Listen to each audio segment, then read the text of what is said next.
It's one of those things it's hard to describe. It's hard to, even 10 years on thinking about it, it's hard to really get a handle on what that means, or emotionally, logically. It's tough. What is good, everyone? Welcome to my channel. If you follow my channel at all, you know that I put out a new video every single Friday about Japan's society, life, and culture.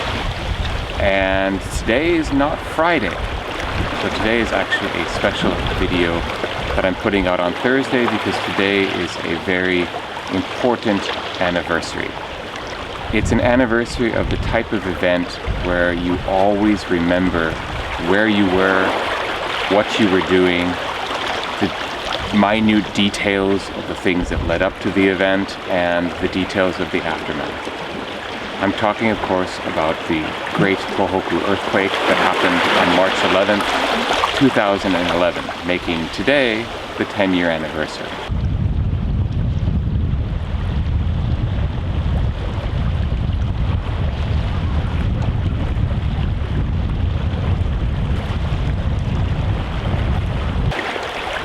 I'm going to share my story of that day. I was living in Japan in an apartment in the Yokohama area, meaning I wasn't up in Tohoku itself. Although my story isn't a story of heroism or great peril, I do feel that it's worthwhile to get out there so you can hear an ordinary experience of an ordinary person during an extraordinary event. So my day started. I woke up in the morning in our apartment, and I had plans that day to meet my friend in Tokyo. And he was coming down from Tsunami, which is in Tochigi Prefecture. And we were just going to meet halfway, basically. Meet in Tokyo and hang out for the day. Now, the day started off very strange because my wife complained about some pain in her midsection. And we decided that it was serious enough that I should take her to the clinic to check things out. So we went to the clinic, and I was messaging my friend saying, hey, I have to take my wife to the clinic, we're going to be a bit late, so, hang out and we'll have like a late lunch or something like that. So I took my wife to the clinic, and they did tests, and they took an x-ray, and etc., and they didn't find anything. We came home, and she was feeling better, so I decided that, okay, I would go meet my friend, and she was fine, and I would come back home if she needed me. We actually never discovered the reason for that pain. It never reoccurred, and there were no complications, nothing came of it, so we don't know what that was all about. What it did do, though, was make me late to meet my friend, so at around 2:30, I was just getting ready, that was pretty late. We were gonna basically end up hanging out the later afternoon and have dinner together, and I was putting in my contact lenses. And the earth began to move. Now, I'm always reminded of the Far Side cartoon, Gary Larson's cartoon, where there's this man in a sandstorm, and the caption says, time and place never to put in your contact lenses. And I was thinking, that's kind of the same thing here. I was trying to put my contact lenses in an earthquake. And I'd been in Japan for a number of years at this point, so I was used to feeling earthquakes when they start, and they're usually, a 3 or a 4, maybe a 5 on the Shindo scale that they use in Japan, and they don't last very long, and you get kind of used to them. What was different about this one was that it didn't stop. It just kept going. So I gave up trying to put my contact lenses in, and my wife got up out of bed where she'd been resting because she could feel that it was serious and different than usual. And it kept getting stronger. It just, again, another difference from other earthquakes. Usually they kind of shake, and it's about the same strength, and then it stops. Then the power went out. And that has never happened before this, and it hasn't happened since that earthquake, where the power goes out during the quake. So we definitely knew something was up then. And then it was all about, what's going on? The town announcements started happening, and the announcements where we were saying, there's no risk of tsunami, so don't worry, there's no reason to evacuate. And so we were relieved by that. So even with the power off, we could still get the announcements over the loudspeakers that they put in various places around the tower. And so my wireless was out, but I was eventually able to send messages to my friend saying, hey, what's going on? The earthquake happened, and he informed me that the trains weren't running. And I realized, afterwards that if I had been, if my wife had not gone to the clinic, I would have either been on a train in Tokyo or Kawasaki, somewhere in between Yokohama and Tokyo, or I would have been with my friend who ended up getting stranded in Tokyo, and he stayed overnight at an elementary school which was being used as a shelter. So I would have been in the same position with him. Take, if you watch this video, shout out to you. I'm really sorry you had to suffer through that alone. It should have been me there with you, so you would have at least had a companion to talk to and, have someone so you weren't alone on a floor in an elementary school gym. Sorry about that. We finished out the rest of our day. We probably had some sandwiches or something for dinner because there was no power. Our stove was gas, so we may have cooked something. I don't know. I don't remember that part. But we had no TV, no internet except for our phone. Phone lines obviously are really jammed and hard to use after an earthquake because everyone's trying to use them, and certain parts of the infrastructure may be down. My wife got through to her parents, and I didn't even think to talk to my family back in the States, because where we were, no tsunami, no serious damage. Yeah, the tower was out, but I wasn't going to call my parents over an earthquake where we lost power.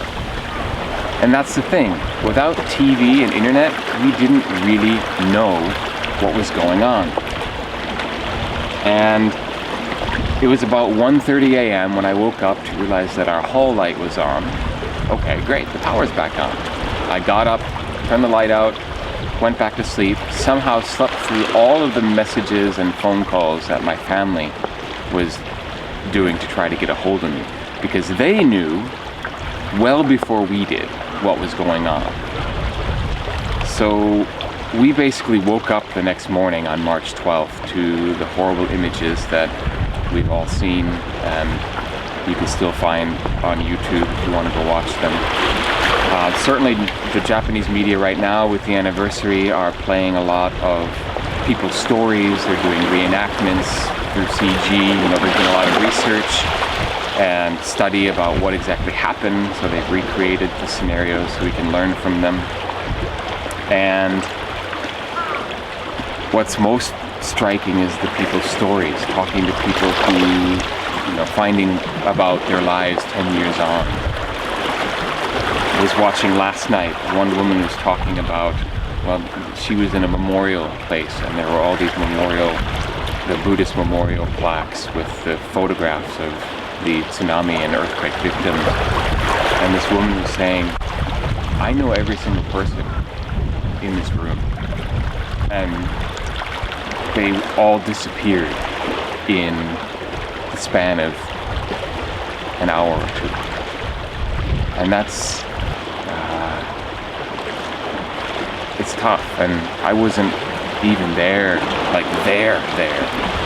But I did experience, for days and days afterwards, it was the only thing that was on the news. The news was the only thing that was shown. All regular TV programming was canceled.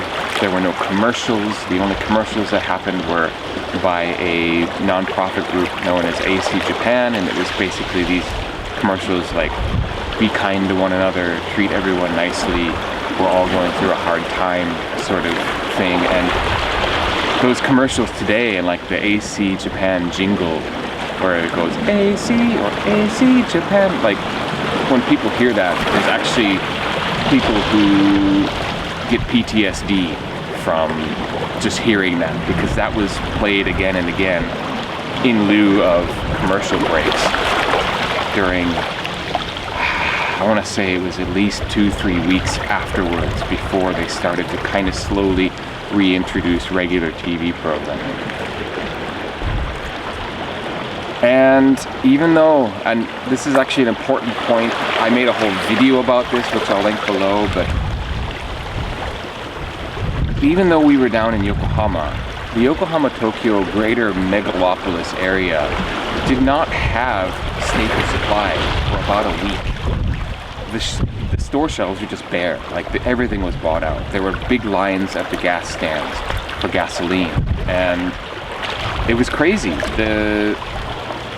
Basically getting the infrastructure, getting everything up and running, getting supplies in, it took a while, and we aren't even where the earthquake happened. And so I always tell people, especially my students who are living in apartments on their own, you gotta have a supply of food and water in case this happens, because if it happens here, if it happens in the Nankai Trough, if it happens in the Yokohama-Tokyo area, and roads are actually down and the trains can't start running again, and Haneda and Narita airports are damaged so there's no planes, if the infrastructure is down, people are going to be in a world of hurt. And of course there are emergency supplies put aside by municipalities, but there's only so much and they only last for so long. If you've got nothing yourself, that's not a good place to be. So if you live in Japan now, or you're planning on living in Japan, plan to have a stock of supplies. Food, water, things that don't need to be cooked necessarily, medicine, first aid, those kind of things. I mean, you can find lists online of, proper ways to make up ready packs, so you don't need to get that information from me. Yeah, it was something that hung over our lives for weeks and months afterwards, and as always in such events, people begin to move on. But while we could move on, the people of Tohoku really couldn't. So many were in temporary shelters for so long. I mean, we're talking years and years before they were able to actually move. And so many people moved out of Tohoku, like the population dropped just from people moving away with no intention of coming back.